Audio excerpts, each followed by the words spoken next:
Hello YouTube, and welcome once again to another fantastic beer review. And today we're going to be looking at a Belgian beer. They're very nicely titled Slag. I don't know why I did it in some faux cockney accent there.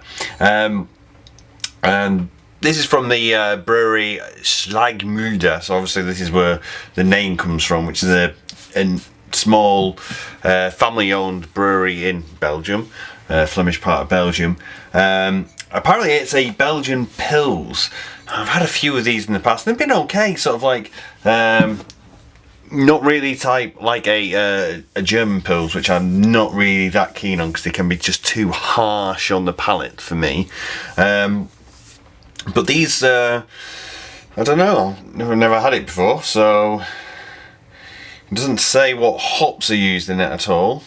It just says barley malt and aromatic hop flowers. 2 months matured in our cellar. So that's so it's lagered for a reasonable amount of time, which is quite good. Now Slaghmuylder, they're more famous for the Witkap, or would you say Witkap? Yeah, I think Flemish you'd say Witkap beers, where they do their Abbey style beers. They do a double and a triple, and probably I don't think they do a quad, but they do a Christmas special one.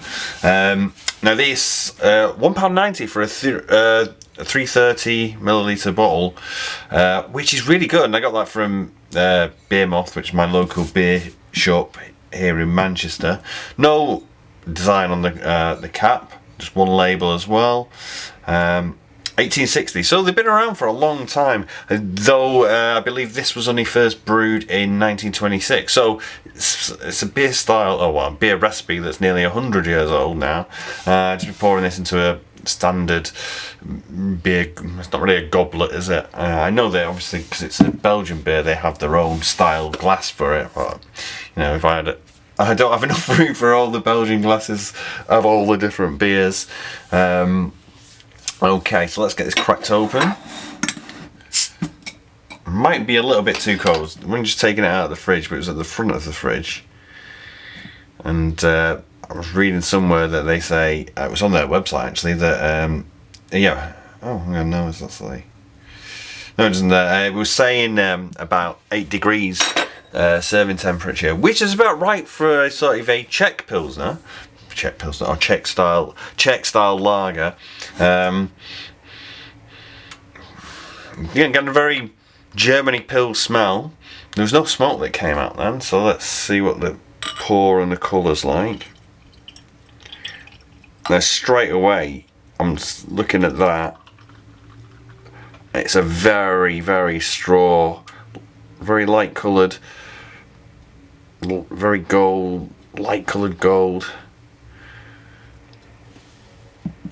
Which is you normally see on the German Pilsners.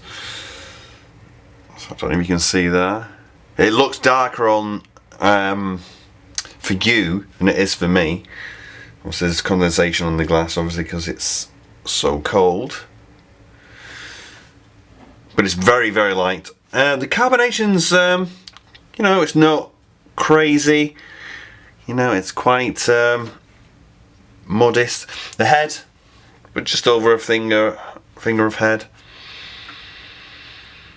You do get a lot of floral hops now on the aroma. Maybe a little bit of malt as well, I think. Okay, go for the taste.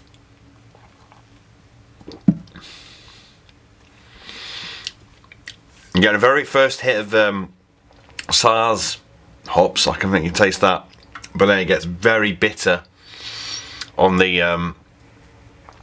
aftertaste, on the finish, sorry. It's very smooth and crisp, and then some malt body in there.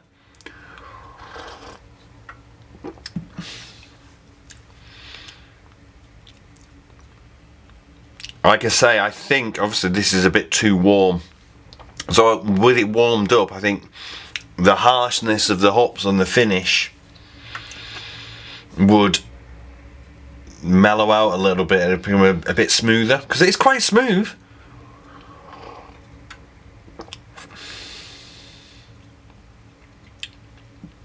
yeah, a little bit too much of a kick of bitterness.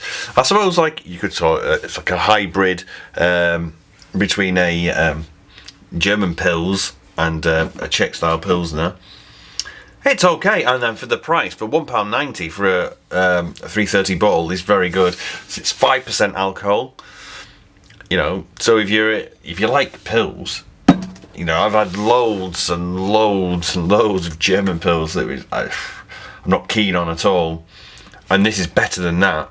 It's more rounded, I think, in the body, and overall, it's just a nicer drink.